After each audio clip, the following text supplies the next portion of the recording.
Bem, Cláudio, bom dia.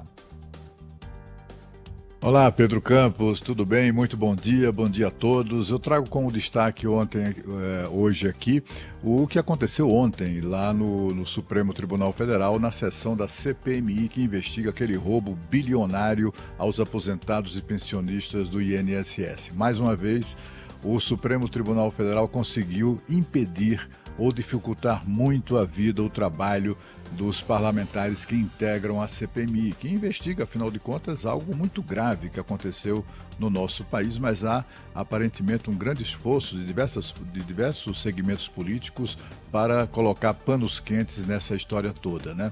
O que a gente assistiu ontem foi a frustração de todo o país querendo ouvir as explicações do banqueiro Daniel Vorcaro, que é o controlador do Banco Master, liquidado pelo Banco Central. Ele que está em prisão domiciliar. Foi convocado para depor na CPMI e foi dispensado pelo Supremo Tribunal Federal até de comparecer ao local. E o que a gente viu ontem, que aí a CPMI não tinha outra alternativa para o depoimento de ontem, a não ser o de uma senhora, que é a chamada mulher dos 156 milhões de reais, Ingrid Pinkstenk Moraes Santos. Ela é mulher do operador do presidente aquela arapuca que é denominada Confederação Nacional dos Agricultores Familiares, CONAFER. Lembra desse sujeito, né?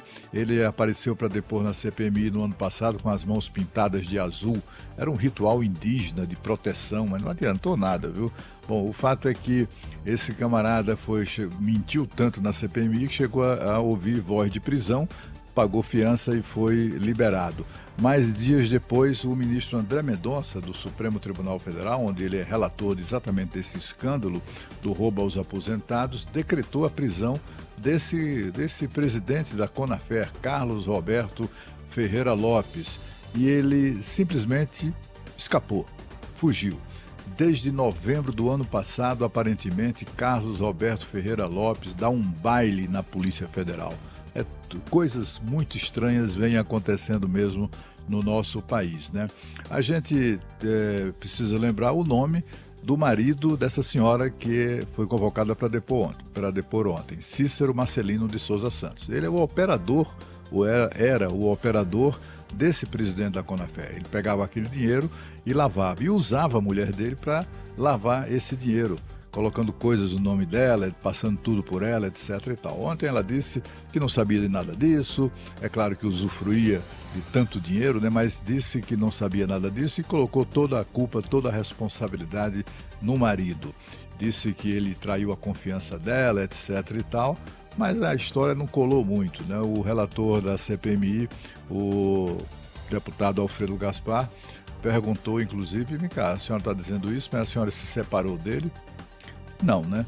Bom, o fato é que, mais uma vez, o Supremo Tribunal Federal toma uma medida, uma decisão que atrapalha, né, a investigação ali no âmbito da CPMI do INSS. É como se fosse uma decisão, um esforço, uma decisão não verbalizada, não escrita, de desqualificar o Poder Legislativo como instância de investigação de casos como esse, não é? A gente viu também que com essa decisão aí do ministro Cristiano Zanin, dando a essa senhora o direito dela permanecer calada, só responder o que eventualmente ela quisesse responder, foi a 29ª decisão de ministro do Supremo criando dificuldades desse tipo para a CPMI do INSS. Decisões do Supremo que dispensaram convocados de comparecer, como no caso de Daniel Vorcaro, pessoas suspeitas de haverem cometido crimes graves, inclusive de corrupção, simplesmente ganharam o poder conferido pelo Supremo Tribunal Federal de ignorar, se quisesse, a convocação para que tem força de intimação, né, como se for uma intimação judicial. Essas pessoas ganharam o poder de decidir se iam ou não obedecer à intimação da CPMI. Foram 15 casos. Impressionante, né?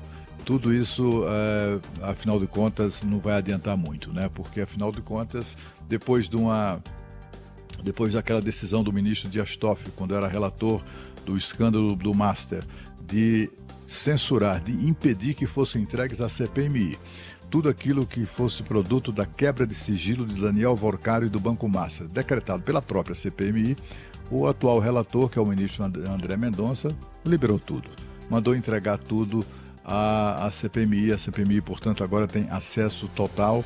O presidente da CPMI, inclusive, esse é um material tão precioso que está sendo protegido em cofre forte no Congresso Nacional. Mas na prática, com essa decisão, o ministro André Mendonça acaba por liberar, digamos assim, levantar aquele sigilo da investigação, porque afinal de contas, na CPMI não tem essa história de segredinho para ficar sabendo das coisas, né? Mas enfim, apesar de tantos percalços, tantas dificuldades criadas pelo Supremo Tribunal Federal, a CPMI segue o seu curso, agora está querendo uma nova prorrogação. Se não for concedida, terá que encerrar os seus trabalhos e aprovar relatório no prazo de 4 semanas. Agora